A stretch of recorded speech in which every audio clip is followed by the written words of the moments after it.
Pietro vient nous donner la parole de Dieu, son épouse est là aussi. C'était un privilège, on les a eus hier, ils ont dormi à la maison, donc nous on a eu le privilège de les rencontrer mieux.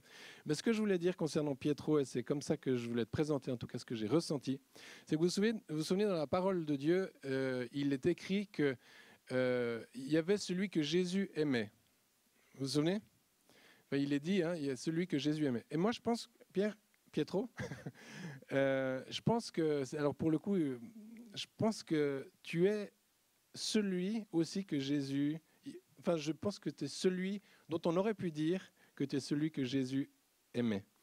Et pourquoi je dis ça? C'est parce que la façon dont il aborde la parole de Dieu, je pense qu'à l'époque de Jésus, Jésus aurait été là en disant « Ah mais lui en fait, lui il a compris mon royaume. Lui, il n'est pas en train de le compliquer. Lui, il n'est pas en train de tout mélanger, de faire des choses simples, des choses compliquées. Et c'est vraiment l'onction que je te reconnais aussi, c'est d'avoir cette capacité d'accueillir le royaume comme il t'est présenté et de comme rien n'y ajouter, dans le sens de le livrer, de le délivrer aussi purement, dans le sens pur, que ce qu'il t'a été donné. Et je veux vraiment honorer cette qualité que je reconnais chez toi. Alors, sois le bienvenu et sois béni. Waouh. Merci. Si je peux vous donner un petit conseil, investissez dans cette église. Pas simplement dans les paniers, là, aussi, mais investissez avec votre cœur. Waouh, quel temps de louange. Vous êtes en forme? Alors, le thème de ce... Je vais essayer de ne pas trop bouger, parce que j'ai un peu la bougeotte. Hein. Je suis italien, de Sicile. Donc, j'ai besoin des mains pour parler. Alors, vous voyez, quand vous me mettez un micro dans les mains, je me sens un peu coincé. Donc, le thème d'aujourd'hui, j'ai hésité entre deux titres. Alors, il y a un titre pour les bien-pensants et il y a un autre titre pour les autres. Vous prenez celui que vous voulez. Moi, je vous donne les deux. Comme ça, j'ai moins d'ennuis par la suite. OK? Donc, le premier titre, c'est « Les deux vérités ». Et l'autre titre, c'est le PAC. Alors, c'est quoi le PAC? Piège à... Alors après, vous prenez celui que vous voulez. Donc il y a, voilà, ça donne un peu le cadre du thème du... Voilà. Donc, on va voir dans la Genèse, chapitre 12. C'est une histoire qui est très connue. Mais souvent, nous vivons notre foi chrétienne et nous sommes un peu hermétiques à ce que nous entendons ou à des vérités bibliques. Alors, un jour, n'importe lequel, l'Éternel a décidé d'aller voir quelqu'un. Et qui c'est ce quelqu'un? C'est Abraham. L'Éternel dit à Abraham, « Va-t'en de ton pays, de ta patrie et de la maison de ton père dans le pays que je te montrerai. » Qui aurait voulu être à la place d'Abraham? Pas tous en même temps. Je pose des questions. Après, il y a des questions un peu rhétoriques. J'attends pas forcément la réponse, mais c'est pour vous aider à réfléchir. Alors, ou je vais la formuler autrement, la question. Est-ce que vous avez déjà été à la place d'Abraham? Est-ce que Dieu vous a visité? Alors, il y a des oui timides, il y a les autres qui se posent la question. Est-ce que Dieu est déjà venu me voir? Alors, et c'est là le PAC, hein, c'est parce que nous avons un système de croyance. Et la Bible nous dit des choses, mais entre ce que la Bible nous dit et ce que moi je pense, il peut y avoir un fossé. Et il y a quelqu'un qui joue avec ça. Parce que nous ne connaissons pas la vérité. Nous ne connaissons pas quel est le plan de Dieu. Et en réalité, vous l'avez tous rencontré. Tous que vous êtes ici, vous avez eu cette rencontre avec l'Éternel. Pourquoi j'ose m'aventurer dans tel propos et aussi être affirmatif? C'est que la Bible dit bien que ce n'est pas vous qui l'avez choisi. C'est vrai ou c'est pas vrai? C'est lui qui vous a choisi. Donc, si vous êtes ici, c'est qu'il vous a... Donc, ça veut dire que votre volonté, à quelque part, elle n'y est pas pour grand-chose. Donc, Dieu, et vous connaissez les témoignages, quand les gens racontent comment ils sont venus au Seigneur, c'est toujours des situations pas possibles. Et en réalité, c'était des rendez-vous divins tout au long d'une période pour qu'un jour, vous puissiez rencontrer Jésus. Mais le grand problème, c'est qu'on l'a oublié. Donc, si vous êtes ici, si vous écoutez si vous êtes assis sur cette chaise, c'est que quelqu'un a pris la peine de venir te rencontrer. Donc, tu as déjà eu cette rencontre avec l'Éternel. Mais non, il y a quelqu'un qui fait tout pour te faire croire Donc, il va te dire, ben non, tu n'es pas choisi, il n'y a pas de plan pour toi, il n'y a rien pour toi. Et tu penses que Dieu va se déplacer pour toi. Et nous, qu'est-ce qu'on dit? Tu as raison. Vous comprenez? Donc, il faut comprendre le royaume. Le royaume, qu'est-ce qu'il dit? Quand Pierre dit à Jésus, tu es le Fils de Dieu, que répond Jésus? Il dit, mais c'est une révélation. L'homme ne peut pas le comprendre. Donc, si tu es ici, si tu es assis sur cette chaise, c'est que tu as reçu une révélation. Alors, nous, on pense que c'est la finalité de tout. Eh bien non, c'est le début de tout. Nous sommes dans la Genèse. La Genèse, c'est le début. C'est là où tout commence. Donc, et le problème, c'est que quand Dieu vient, il nous donne des ordres. Et ces ordres rentrent en conflit un peu avec qui nous sommes. Nos petits conforts, notre petit bien-être. Et là, Abraham, il était plutôt bien. Il avait des troupeaux, il avait des serviteurs, et tout se passait bien.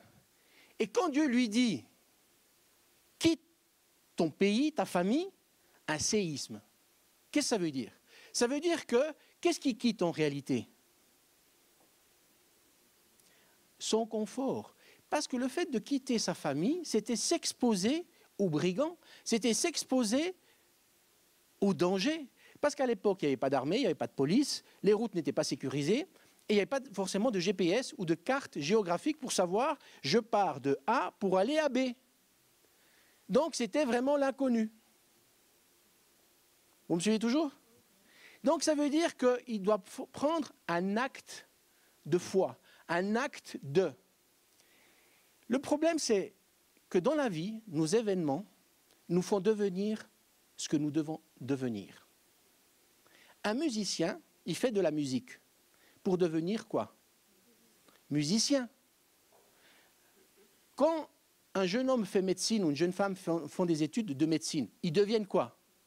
Des médecins. Donc, vous devenez ce que vous êtes en train de faire. Alors, imaginez, il y a malheureusement, il y a des personnes qui ne sont pas devenues médecins. Donc, quand vous allez les voir, ils vont vous donner 99 médicaments, ou la moitié vous tue, ou l'autre vous sauve. C'est qu'ils ne sont pas devenus médecins et ils ne savent pas faire un diagnostic. Donc, le fait de rentrer dans le plan de Dieu, c'est de devenir quelque chose que Dieu veut que vous deveniez. Ça veut dire qu'il y a un acte de foi, de mouvement, pour que tu deviennes quelque chose ou quelqu'un. Et là, Dieu décide, ou dit à Abraham, il doit devenir qui? Un père. Il doit devenir un homme de foi. Mais pour devenir un homme de foi, qu'est-ce qu'il vous faut? Des épreuves. Vous ne pouvez pas devenir des hommes de foi si vous ne vivez pas l'épreuve. Donc l'épreuve, ce n'est pas pour vous faire souffrir, c'est pour vous faire devenir quelqu'un. Vous me suivez toujours? Donc, vous voyez que l'événement lui-même vous sert à devenir ce que vous devez être. Mais malheureusement, souvent, nous pouvons vivre des épreuves et nous ne devenons pas ce que nous devons devenir. Vous voyez le PAC? Donc, en réalité, l'ennemi corrompt les choses. Donc, ici, il y a toute une histoire qui est magnifique. Mais Dieu sait que l'homme, il sait que... Et je m'identifie beaucoup à Abraham. Je veux dire, c'est un père, mais je m'identifie moi plus pour ses faiblesses. Et Dieu sait qu'Abraham ne va pas bouger comme ça. Donc, vous savez que pour faire avancer des fois l'âne, on y met devant, qu'est-ce qu'on y met devant? Une carotte. Donc, Dieu sait qu'il doit mettre une carotte à Abraham. C'est quoi la carotte? la suite du verset. Et vous allez voir la carotte. Je ferai de toi une grande nation. Vous commencez à voir la carotte? Waouh! Je te bénirai.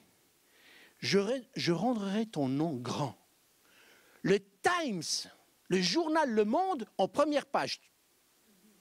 Waouh! Vous voyez la carotte? Là, Abraham, il dit, ah, ça commence à devenir intéressant, cette histoire. Vous voyez, la proportionnalité du danger diminue avec le bénéfice. Vous voyez le... Donc, Dieu sait que des fois, pour nous faire avancer, il est obligé de nous mettre une carotte. Et pour Abraham, il avait besoin de cette carotte. Mais est-ce que vous pensez que c'était suffisant?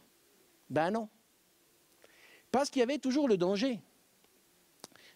Le fait de s'exposer. Parce que quand vous êtes en marche, au milieu du désert, une bande de brigands, ben, ils ont vite fait de vous piller, de vous tuer. Donc Dieu, il dit, je vais faire un contrat d'assurance. Vous savez ce que c'est qu'un contrat d'assurance? Vous assurez votre véhicule, votre maison, si elle brûle, l'assurance, elle vous le repaye. Donc celui qui a inventé l'assurance, c'est Dieu. Et on l'a au verset suivant. Et là, le contrat d'assurance, il dit, qu'est-ce qu'il dit? Au verset 3, je bénirai ceux qui te béniront et je te maudirai ceux qui te maudiront. Donc d'un côté, il y a la carotte, toutes les promesses, et de l'autre côté, le contrat d'assurance, la garantie que personne ne peut le toucher. Si après ça, vous ne vous mettez pas en route, vous avez vraiment un problème. Vous me suivez toujours? Et là, Abraham, il se dit, si le Times, le Monde va parler de moi, je serai en première page. Quelle gloire! Vous voyez la carotte? Et là, Abraham se met en route. Il prend ses clics et ses claques. Sarah fait les valises, on part. Et là, il se promène à travers un pays que Dieu lui montre. Et les saisons passent, les saisons passent, et les saisons passent. Et il pleut de moins en moins. Jusqu'au point où il y a la famine. J'ai oublié quelque chose. C'est que dans ces commandements de Dieu, il lui donne un bâton. Le bâton, c'est quoi? Dans la Bible, il est parlé plusieurs fois du bâton. C'est le bâton de l'autorité. Et à quelque part, dans le contrat que Dieu fait avec Abraham, il lui donne ce bâton de l'autorité. Vous le voyez, ce bâton de l'autorité, hein? Vous allez voir que ça peut aussi devenir un PAC. Hein.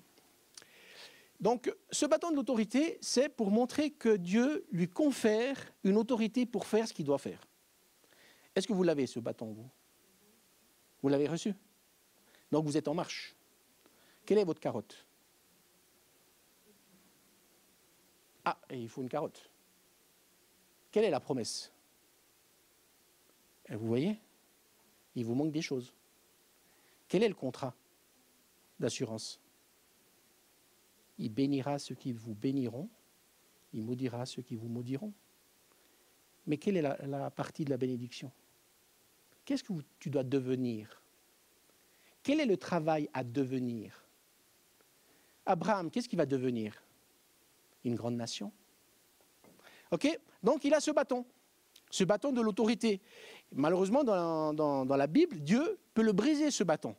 Et des fois, Dieu, dans l'Ancien Testament, il dit, je t'ai brisé le bâton du pain, la provision, parce que tu m'as désobéi. Donc ce bâton, il nous l'a donné, ce bâton de l'autorité. Alors si je vous prends cette image, c'est pour vous montrer que l'ennemi va utiliser les outils que vous avez. Vous voyez pourquoi il y a le PAC? On va aller un peu plus loin. Donc les deux vérités.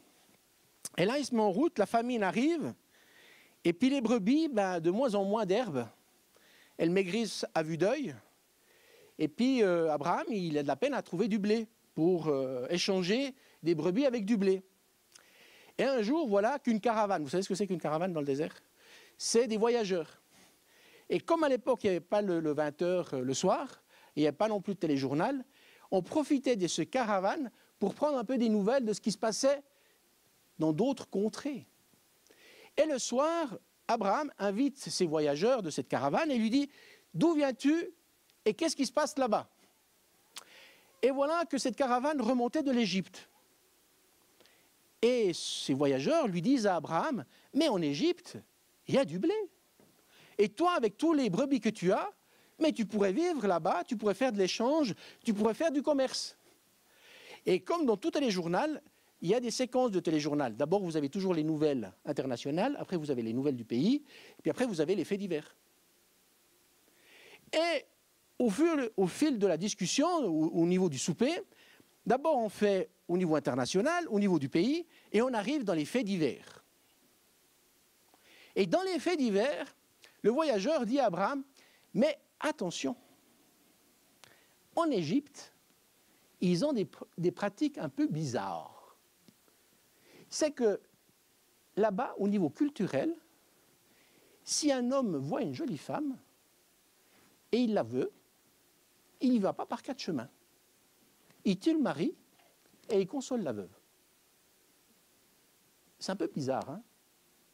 Donc, et il y a beaucoup d'hommes qui sont morts comme ça. Donc, alors, les belles femmes, ou on les cache et on les expose pas parce qu'il en va de la vie du mari. Et là, Abraham, il a un petit problème. C'est quoi le problème d'Abraham? C'est le premier homme qui se plaint que sa femme elle est belle. Alors il dit, ben, on n'est pas si pressé d'aller en Égypte du coup. Hein? On va rester un peu par ici. Pourquoi aller en Égypte au péril de ma vie? Et les saisons passent et la famine devient toujours plus pesante. Et un jour, Abraham, il dit, mourir pour mourir, allons en Égypte. Et nous, les hommes, on sait réfléchir. Le PAC, hein? Vous voyez le PAC? Donc, il commence à réfléchir, Abraham. Et juste avant d'arriver en Égypte, il va vers Sarah et lui dit, chère Sarah, tu sais qu'en Égypte, ben, c'est vrai qu'il y a du blé, mais ils ont un peu des pratiques un peu bizarres. C'est que si un homme, il veut une femme, et elle est mariée, ben, il tue le mari et il console la veuve. Alors j'ai pensé à un truc, 3 fois rien. On pourrait dire que tu es ma sœur, qui n'était pas tout à fait un mensonge, qui était une demi-vérité. Pas c'était une demi-sœur, Sarah. Et Sarah, il dit, ouais, mais t'es sûr que c'est une bonne idée? Si. Ben lui voyait son intérêt à lui. Mais Sarah, elle s'est retrouvée où? Dans le lit du pharaon. Vous voyez les bonnes idées? Le PAC. Donc, qu'est-ce qui se passe? Qu'est-ce qu'il a oublié, Abraham? Vous voyez, il a oublié le contrat d'assurance. Qu'est-ce qu'il disait, le contrat d'assurance? Je bénirai celui qui te bénira. Donc ça veut dire qu'en réalité, il n'a pas cru la promesse. Il a cru une vérité culturelle. Je fais une parenthèse. Il y a un enfant de 8 ans qui rentre de l'école et qui demande à la maman, est-ce que je peux aller jouer avec les copains au foot? Et la maman lui dit oui. Il avait déjà fait ses devoirs, en pensant les avoir terminés. Et il va jouer, et puis voilà que le match devient toujours plus serré avec l'équipe adverse. Et le temps passe, mais il gagne le match. Puis il s'aperçoit qu'il est tard, commence à faire nuit, et il rentre en courant à la maison. Mais qu'est-ce qu'il a oublié? Sa veste. Que dit la maman au petit garçon? Tu as une tête en l'air. Tu oublies. Où c'est que tu avais la tête? Tu es distrait. On va aller au lit parce qu'il était déjà tard et le lendemain, il y avait l'école. Mais voilà que arrivé à l'école, il n'avait pas fait tous les devoirs, le petit garçon. Il n'avait pas écouté toutes les consignes. Que dit le professeur quand il s'aperçoit que le petit garçon n'avait pas fait tous ses devoirs? Tu es un étourdi. Tu as la tête en l'air. Tu n'es pas attentif. Qu'est-ce qu'il enregistre, le petit garçon? Les mêmes paroles que la maman. Vous voyez la prophétie qui se renouvelle? Vous me suivez toujours?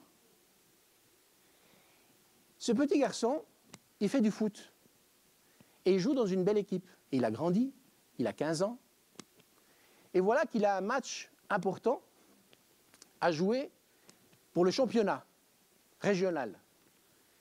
Il est tellement excité pour ce match qu'il a, parce qu'il est en finale, qu'il arrive dans les vestiaires, il est prêt à s'habiller pour aller sur le terrain, et qu'est-ce qu'il s'aperçoit? Qu'il a oublié ses chaussures. Que va dire l'entraîneur? Tu es un étourdi, tu as une tête en l'air, tu n'es pas attentif. Ce garçon continue de grandir et il fait un apprentissage. Il travaille et il a un rendez-vous, on va prendre un métier quelconque, menuisier, vous mettez ce que vous voulez, et voilà qu'il doit se rendre chez un client pour faire des travaux avec un collègue. Et ce jeune homme, maintenant il a 17 ans, il arrive sur place, il prend les consignes et tout, alors voilà le meuble qu'on doit réparer. Qu'est-ce qu'il a oublié? La caisse à outils. Qu'est-ce qu'on va lui dire?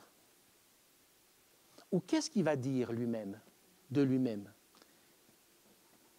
Vous voyez le bâton de l'autorité? Il va dire, mais c'est normal. Je suis un étourdi. Je suis quelqu'un qui est distrait. Et il se frappe tout seul.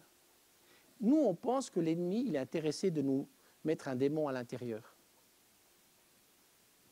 Mais pour lui, nous ne valons pas autant. Parce que ça veut dire que c'est occuper un démon à faire quelque chose pour vous.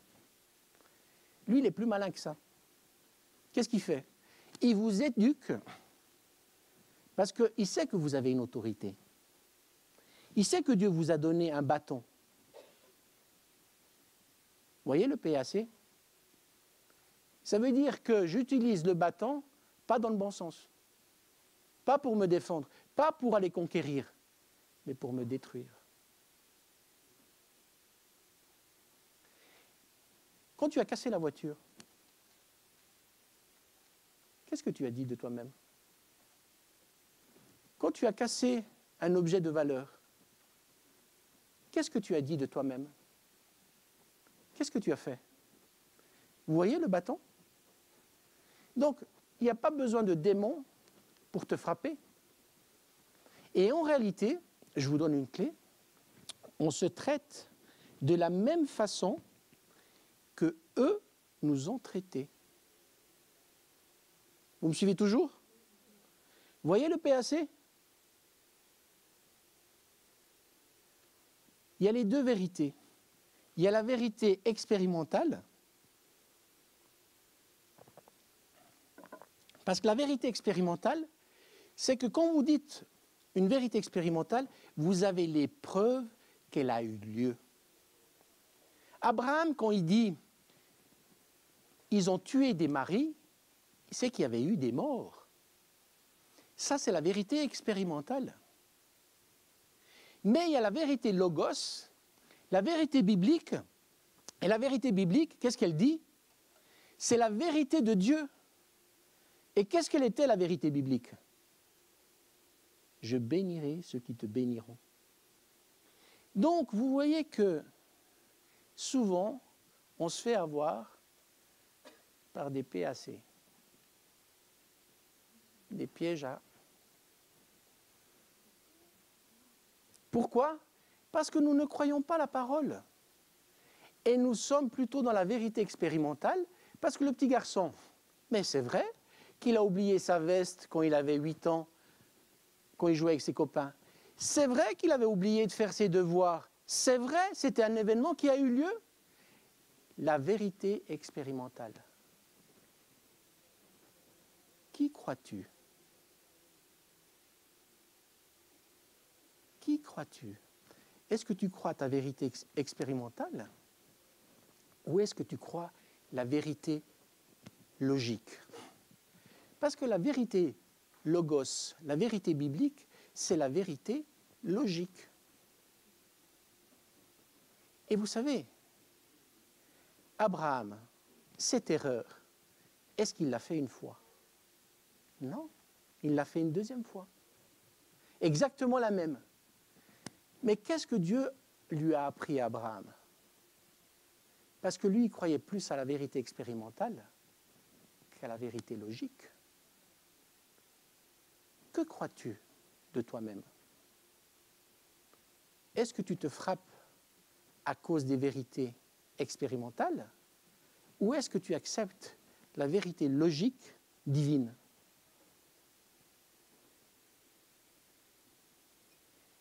Nous pouvons être piégés par l'ennemi et ça devient un piège à con. Et l'ennemi nous arrête, nous rend hermétiques aux promesses de Dieu. Et pourtant, vous m'avez dit au départ que vous étiez élus, choisis de Dieu. Et ça, l'ennemi ne peut rien faire. Vous comprenez? L'ennemi ne peut rien faire. Vous n'avez rien décidé, vous ne l'avez pas voulu. C'est Dieu qui est venu vous chercher. Mais maintenant, ce qu'il veut faire, c'est qu'il veut vous arrêter. Il veut que vous vous frappiez vous-même avec vos vérités expérimentales. Et malheureusement, bien souvent, nous croyons plus à la vérité expérimentale qu'à la vérité logique. Et l'ennemi nous arrête net et nous pensons que nous sommes punis de Dieu. Nous pensons que Dieu n'est pas là. Nous pensons que pour nous, les promesses de Dieu ne sont pas en vigueur. Nous pensons que c'est pour les autres, c'est pour le frère, c'est pour les pasteurs, pour les gens du ministère, pour ce frère qui vient de Suisse, mais pas pour moi. Et ça devient un PAC.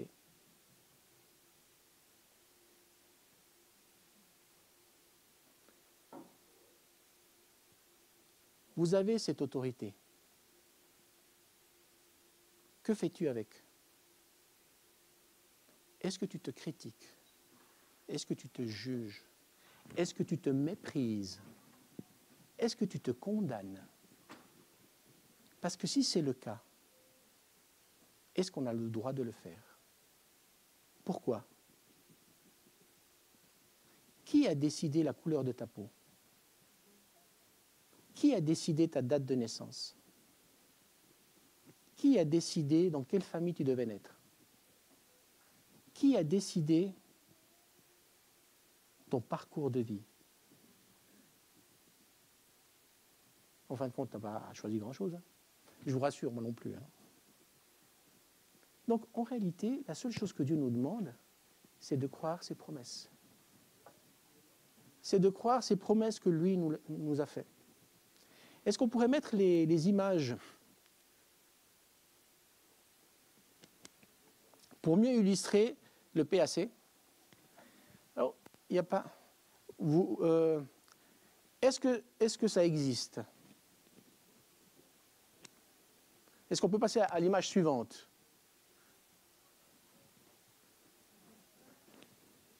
Est-ce que ça existe?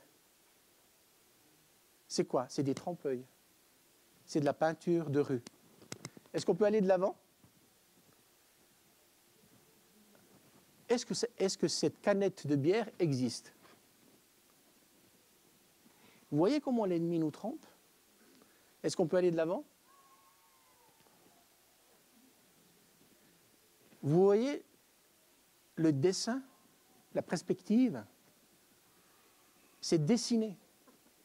Et l'ennemi nous trompe avec un angle de vue des situations. On peut aller de l'avant? Il est magnifique, ce dessin.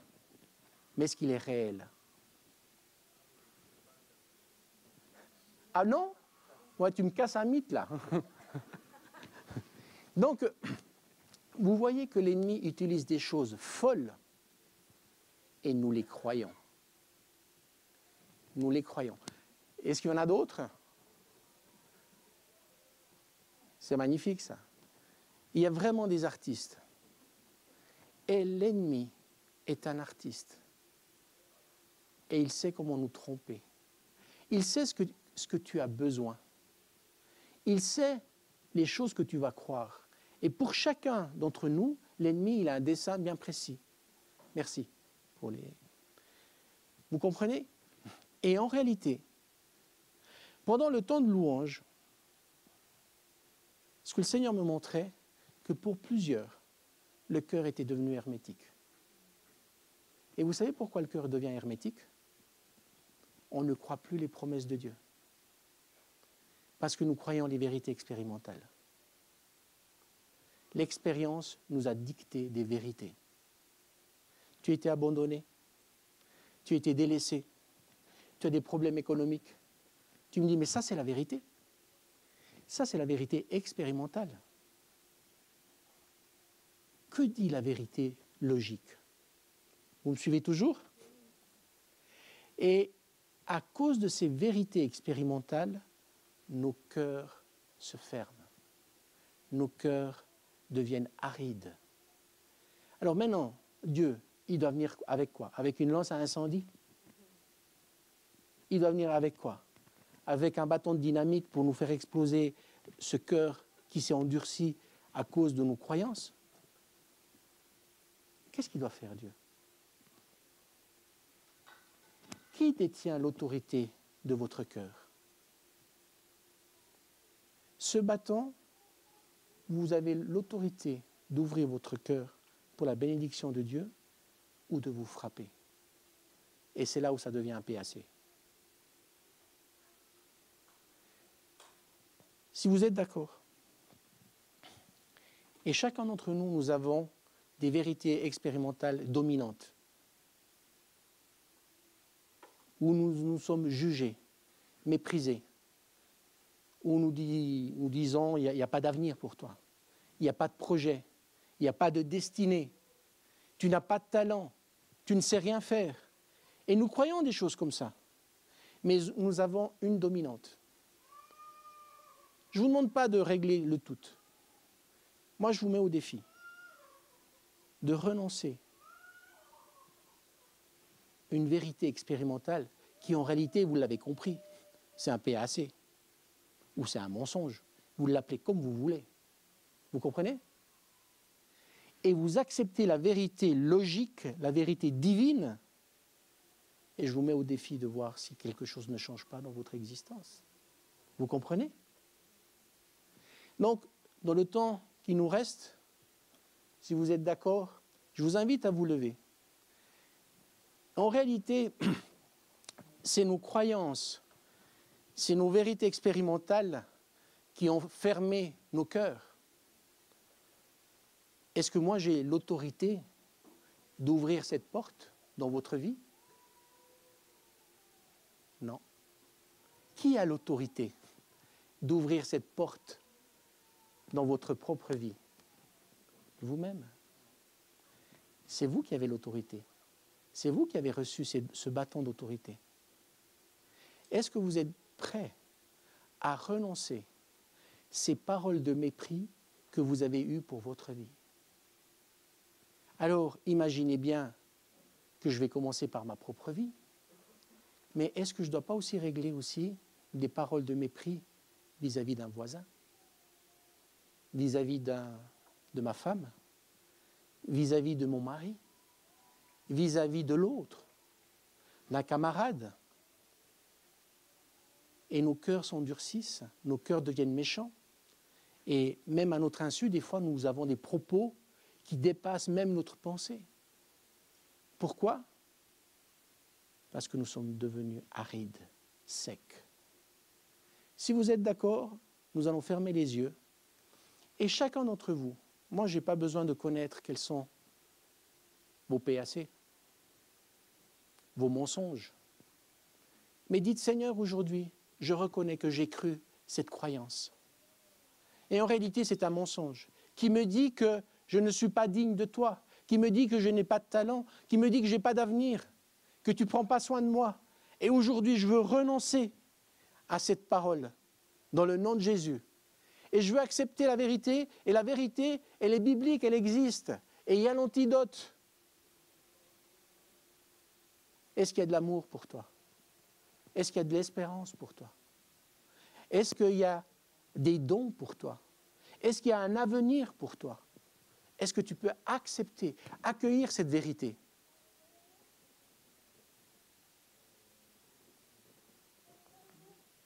Pour ceux qui l'ont fait, il y a un endroit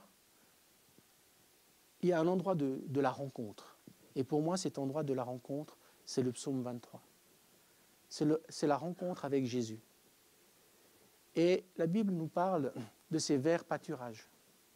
Est-ce que vous êtes prêts à aller dans ces verts pâturages pour le lieu de la rencontre, pour rencontrer le bon berger?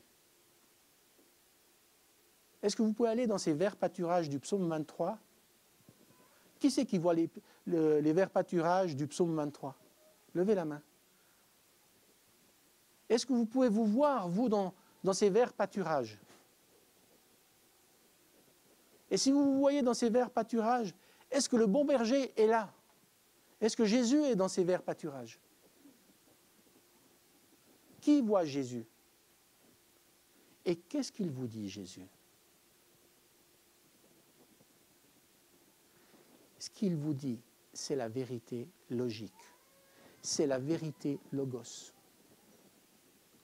Et en réalité, on s'aperçoit que nous sommes comme contaminés par des vérités expérimentales.